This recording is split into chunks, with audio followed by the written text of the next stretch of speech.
नमस्ते जी। धैर्यवान healing science से मैं हूँ धैर्यवान, आपका अपना हीलिंग मास्टर।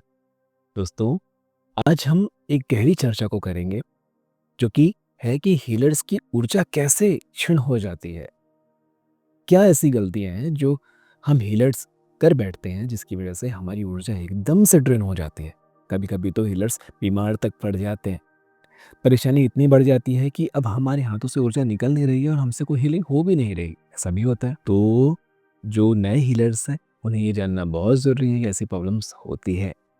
और जो हीलर पुराने हैं जिन्होंने ये सारी चीज़ों को देख रखा है, फेस कर रखा है, उन्हें आज समझ में आएगा कि क्या करना चाहिए ऐसे कंडीशंस में। पहले तो ये जान लीजिए कि ऐसी कौन सी गलतियाँ हैं जो हमें नहीं करना है। गलती नंबर 1, हमेशा अपने आज्ञा चक्र को लॉक रखें।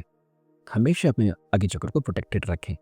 अगर आप रेकी हीलिंग करते हैं तो आपको सुरक्षा चक्र बना लेना चाहिए हर हीलिंग प्रैक्टिस के बाद, क्योंकि आप एक ध्यानी हैं। आप मंत्र जाप करते हैं या आप हीलिंग प्रैक्टिस करते हैं, आप सिंबल्स की प्रैक्टिस करते हैं, तो सारी ऊर्जा कहाँ इकट्ठी होती है? सारी ऊर्जा ऊपर की तरफ आती है और हम सारी ऊर्जा को यहीं इकट्ठी करना पसंद करते हैं ताकि हम इस ऊर्जा का उपयोग कर सकें हीलिंग के लिए, अपनी वाक शुद्धि के लिए, अपनी दृष्टिकोण के लिए, हमारी दिव्य दृष्टि के लिए हम इससे कहीं उपयोग करते हैं। जब भी हम हीलिंग प्रैक्टिस करते हैं और हम अपने आज्ञा चक्र को यूं ही छोड़ देते हैं तो यहाँ से ऊर्जा कभी भी निकल सकती है, कभी भी कोई ऊर्जा अंदर समा सकती है। आपको पता है ना, शक्तिपात में भी आज्ञा चक्र में ही शक्ति को भरा जाता है। आज्ञा चक्र की ही चर्चा ज्यादा कर रहा हूँ, इसलिए मैंने एमेथिस्ट पहना हुआ है, हाथों में भी और गले में भी। आज्ञा चक्र के लिए ही होता है ये।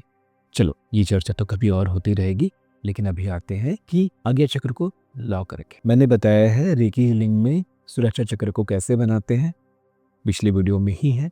सुरक्षा चक्र को किस किस तरीके से बनाते हैं ये भी मैंने समझाया, और कैसे कैसे गलतियां उसमें नहीं करनी चाहिए ये भी समझाया है। सुरक्षा चक्र की बात हो चुकी है, इसलिए मैं सिर्फ ये बताऊंगा कि सिर्फ अगर आज्ञा चक्र को आपको लॉक करना है तो आपको सिर्फ परमात्मा का ध्यान करके अपनी एनर्जी को अपने हाथों में बुला करके, बस वो 1 सेकंड में ही होता है, अपनी ऊर्जा को बस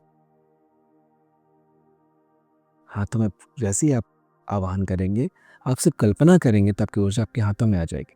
पुराने हीलर्स की बात है, और नए हीलर्स को थोड़ा बोल करके थोड़ा कॉलिंग करना पड़ता है कि आइए, है ना। कॉलिंग मैंने सिखाया है कि कैसे ब्रह्मांड से बुलाते हैं, कैसे गुरुओं को याद करते हैं, कैसे पवित्र आत्माओं को याद करते हैं, है ना। सहस्त्रार चक्र में उतरकर सातों चक्रों को ऊर्जावान करते हुए आपके हाथों में स्पंदित होती है आपकी ची ऊर्जा या री की ऊर्जा। तो वापस आते हैं, अपनी हाथों में अपनी ऊर्जा को बुलाइए और 2 उंगली से लॉक लॉक लॉक कट मट का चिन्ह बना करके उससे ऊर्जा के 2 स्तंभ खड़े कर दीजिए ताकि आज्ञा चक्र अंदर लॉक रहे, अंदर उसकी सारी ऊर्जा अंदर ही रहे।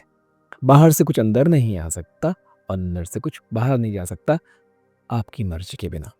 और जब कभी भी आप अपने आज्ञा चक्र का प्रयोग करेंगे, कभी भी कोई चीज़ को देखने के लिए, कोई चीज़ को बुलाने के लिए, ध्यान लगाने के लिए, अपनी ऊर्जा को केंद्रित करने के लिए, और तो मान के चलिए कि ये जो आपने लगाया हुआ है स्तंभ, जो क्रॉस लगाया है, वो टूट जाएगा आपने, और ऊर्जा से ये फिर से सक्रिय हो जाएगी। और जैसे ही आप जागेंगे, आज्ञा चक्र बिल्कुल खुली हुई है, तो फिर से उसे लॉक कीजिए। शुरुआत में दिन में कई बार ऐसा करना होगा और बाद में धीरे धीरे वो आपकी आदत में शामिल हो जाएगा। दूसरा, इस बारे में हम वैसे भी चर्चा कर चुके हैं, लेकिन आज ये चर्चा भी ज़रूरी है। दूसरी गलती ये है कि कभी भी हीलिंग का श्रेय खुद मत लीजिएगा। हाँ, लोग आपको श्रेय देंगे, आपको सारा क्रेडिट देंगे कि आपने इन्हें ठीक किया, आपने हमें ठीक किया, आपकी वजह से हम पूरी तरह से हील हो गए, आपकी वजह से हमें पूरा आराम मिल गया, आप बहुत अच्छे हीलर हैं, आप ही हमारे लिए भगवान तुल्य हैं, आप ही हमारे लिए परमात्मा जैसे हैं। बहुत सारी बातें सुनने को मिलेगी, अपने अनुभव से बता रहा हूँ।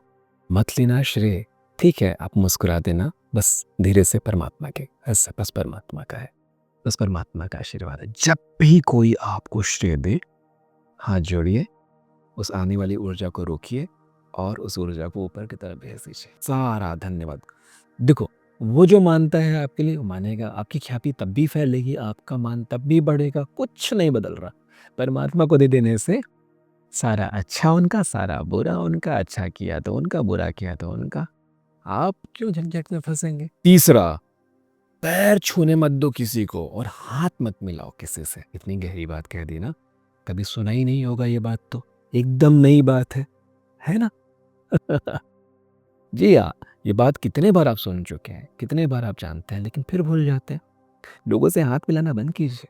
आप एक हीलर हैं, आपकी सारी क्षमता इसमें ही तो है। एक शाफ़ की क्षमता या तो इसमें है, देखो आध्यात्मिक क्षमता इसमें है, लेकिन फिजिकल बॉडी में वो सारी क्षमता बहती कहाँ से है? हथेलियों से। तो जो लो एनर्जी से सफ़र कर रहा है, आपके हाथ मिलाते ही आपकी हायर एनर्जी उनमें ट्रांसफ़र हो जाएगी, क्योंकि ऊर्जा ऐसे ही तो बहती है ऊपर से नीचे की तरफ। ये गलती मत करो। जब कोई आपका पैर छुए, तो अगर आपने जूते पहन रखे हैं तो ठीक है, लेकिन अगर आपका स्किन खुला हुआ है, मत छूने दो। कोई झुकने से पहले ही प्रणाम कर दो। प्लीज़ प्लीज़ प्लीज़ ऐसा मत कीजिए, मैं बहुत छोटा हूँ, है ना? तो अपने आप को पहले ही छोटा बता दीजिए। सब उनका दिया हुआ है, मैं बहुत छोटा हूँ। इस तरह के वाक्य का प्रयोग करेंगे तो आपका बड़ापन झलकेगा। उनकी नज़रों में आप और बड़े हो जाएंगे, आप और महान हो जाएंगे। लेकिन मैं क्या बोलूँ, इतनी बड़ी बड़ी बातें मैं बता रहा हूँ, लेकिन लोग कहाँ मानते हैं। मैं ये बोल ज़रूर रहा हूँ, लेकिन मैं खुद भी नहीं बच पाता। लोग कहीं ना कहीं आपके चरण स्पर्श करना चाहते हैं। जब वो आपके लिए भाव विभोर हो जाते हैं तो कर ही देते हैं, और आप मना भी नहीं कर पाएंगे, क्योंकि अच्छा थोड़ी ना लगता है। लोग इतने प्यार से आपसे आशीर्वाद लेना चाहते हैं और आप एकदम से मना कर दें तो अच्छा ही लगता। लेकिन बच के रहें। किसी जगह पे, ऐसी जगह पे हैं जहाँ बैठे हैं, सब लोग पैर छूना चाहते हैं, तो अपने पैर को तकिए के नीचे घुसा लें, गद्दे के नीचे घुसा लें, मोजा पहन लें, ऐसा कुछ व्यवस्था कर लें जिससे आपका टच ना हो पाए। ठीक है जी। और अगली गलती है कि कभी किसी का सिर मत छुओ और किसी को अपना सिर छूने मत दो। जब हम ऐसे होते हैं ना, हजामत करवाते हैं, बार्बर शॉप में होते हैं, नाई की दुकान में होते हैं, तो हमारा हेयर कट कर रहे होते हैं, तो वो छूते हैं आपका सिर, तो उस टाइम अपने आप को पूरी तरह से लॉक रखो और सर को सीधे टच करने तो मत दो। कोई आशीर्वाद, आशीर्वाद की मुद्रा अलग होती है। जब आप आशीर्वाद किससे ले रहे हैं? जब कोई आपसे बहुत बड़ा है, कोई और ज़्यादा शक्तिशाली है, कोई ज्ञानी है, कोई महान है, तो उनके सामने झुक करके उनकी ऊर्जा को हम अपने अंदर ले लें। तो आपके साथ भी वही हो रहा है ना। जब आपके सामने कोई झुकेगा, आप किसी के सिर पर हाथ रखेंगे, तो आपकी ऊर्जा भी जाएगी। तो ये करना है या नहीं करना है, ये आपकी चॉइस होनी चाहिए। ऐसे फ्लो में मत बह जाइए कि जो भी आपका पैर छू रहा है, जो भी आपके सामने झुका है, सबके सिर पे हाथ रखे। नहीं, क्यों करना है? क्यों अपने आप को बड़े बनाना? भाई आप बड़े मत बनिए ना। आप हाथ जोड़ लीजिए, परमात्मा आपका भला करे, परमात्मा आप पर कृपा करे। अरे बीच से हट जाओ। ये आप हैं, ये वो है, और ये है परमात्मा। ठीक है? तो आप यहाँ से हट जाओ, बिल्कुल हट जाओ।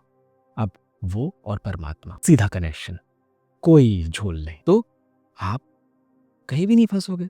सीधा बोल दीजिए। कोई भी अगर झुकता है, प्रणाम करता है, बस बोलिए बस परमात्मा की कृपा है। हाथ जोड़िए, परमात्मा से बोलिए परमात्मा इन पर कृपा करें, इन पर अपने आशीर्वाद बरसाएं। आप क्यों अपनी ऊर्जा खा पाएंगे?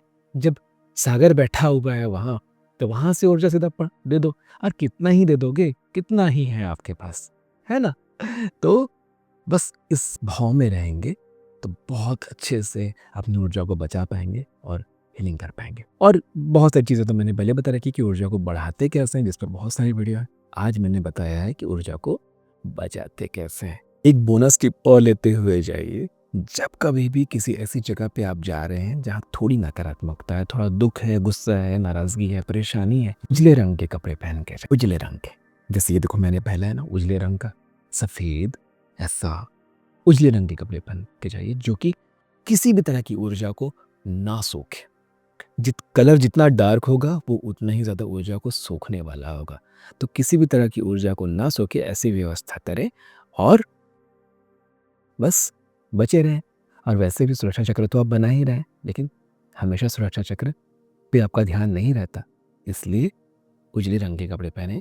और उसी के ठीक अपोजिट, अगर आप किसी खुशी वाली जगह पे जा रहे हैं जहाँ सकारात्मक ऊर्जा बहुत भरी भरी हुई है, तो वहाँ आप डार्क रंग के कपड़े पहन सकते हैं, क्योंकि आप वहाँ की ऊर्जा को सोखना चाहते हैं।